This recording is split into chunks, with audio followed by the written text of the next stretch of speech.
আসসালামু আলাইকুম, সবাই কেমন আছেন? আশা করি সবাই অনেক ভালো আছেন। তো আল্লাহর অশেষ রহমতে আমিও খুবই ভালো আছি। তো আজকে আপনাদের সাথে খুবই মজার একটি পুঁইশাক তরকারি শেয়ার করব। তো চিংড়ি মাছ দিয়ে পুঁইশাকটা রান্না করব। তো পুঁইশাক রান্না করার জন্য চুলায় আগে থেকে কড়াই বসিয়ে দিয়েছি, আর এইখানে তেল গরম করতে দিয়েছি। গরম তেলের মধ্যে দেশি চিংড়ি মাছগুলি দিয়ে দিয়েছি, ভেজে নিতে হবে। তো ভেজে যদি তরকারিটা রান্না করেন তাহলে কিন্তু তরকারিটা বেশি ঘ্রাণ কয় আর মাছগুলো খেতেও ভালো লাগে। তো মাছের মধ্যে স্বাদ মতো লবণ আর একটু সামান্য একটু হলুদ দিয়ে তারপর মাছগুলি ভেজে নিচ্ছি। আর বেশি ভাজার দরকার নেই, বেশি ভাজলে কিন্তু একদম শক্ত হয়ে যাবে, যার যেন একটু ঘ্রাণটা বের হয়। তো ওই হালকা একটু ভেজে নিব। এই তেলের মধ্যেই পেঁয়াজ কুচি দিয়ে দিয়েছি। তো পেঁয়াজগুলো একটু ভেজে নিতে হবে। আর এই পুঁইশাকগুলো কিন্তু আমার গাছের পুঁইশাক দিয়ে রান্না করে আপনাদের সাথে শেয়ার করছি। আর চিংড়ি মাছ দিয়ে পুঁইশাক খেতে কিন্তু আমার খুবই ভালো লাগে, তো ভাবলাম আপনাদের সাথে একটু শেয়ার করি। তো স্বাদ মতো লবণ দিয়ে দিলাম, 1.5 চামচ হলুদের গুঁড়া দিয়ে দিয়েছি, 1 টেবিল চামচ ধনিয়ার গুঁড়ো আর 1 চা চামচ লাল মরিচের গুঁড়ো দিয়েছি, 1 চা চামচ আদা বাটা দিয়ে দিয়েছি, 1 চা চামচ রসুন বাটা দিয়ে দিয়েছি। এখন ভালো করে মশলাটা কষিয়ে নিতে হবে।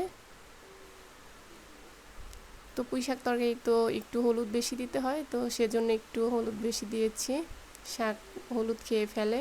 তো এই মশলাটা কষিয়ে তারপর মাছগুলি, ভেজে রাখা মাছগুলি দিয়ে দিব। মাছগুলি একটু কষিয়ে নিতে হবে, আর কাঁচামরিচ ফালি দিয়ে দিয়েছি।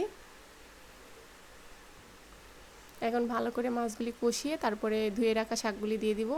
এই শাকগুলো কিন্তু আমার গাছের, আমি গাছ লাগিয়েছিলাম, আপনাদের সাথে কিন্তু শেয়ার করেছিলাম। তো আমার শাকের বাগানের সেই শাক চিংড়ি মাছ দিয়ে রান্না করে আপনাদের সাথে শেয়ার করছি। তো শাকগুলি দিয়েও ভালো করে নাড়াচাড়া করে কষিয়ে নিতে হবে। তো এই দেশি চিংড়ি মাছ দিয়ে পুঁই শাক খেতে কিন্তু খুবই ভালো লাগে। তো মাঝে মাঝে এইভাবে করে চিংড়ি মাছ দিয়ে রান্না করে খেয়ে দেখবেন, খেতে কিন্তু খুবই অসাধারণ লাগে। তো অনেকটা পানি উঠে গেছে দেখতে পাচ্ছেন, আর শাকগুলো কিন্তু একদম কচি ছিল, মাথার শাকগুলি তো একদম মজে গেছে। তো ভালো করে কষিয়ে নিতে হবে। তো পানি কিন্তু একদম শুকিয়ে গেছে, ভালো করে কষিয়ে নিয়েছি। কষানেই কিন্তু অনেকটা সিদ্ধ হয়ে গেছে, দেখতে পাচ্ছেন একদম নরম তুলতুলা হয়ে গেছে। একদম কচি শাক ছিল, তো সেজন্য একদম নরম হয়ে গেছে। বেশি পানি দেওয়ার দরকার নেই, অল্প পানি দিয়ে দিব। তো এটা কিন্তু বেশি ঝোল রাখবো না, মাখা মাখা ঝোল রাখবো, তো সেজন্য অল্প পানি দিয়েছি। আর শাকগুলাতে কষানেই সিদ্ধ হয়ে গেছে, অনেক বিজলাও বের হয়েছে দেখতেই পাচ্ছেন।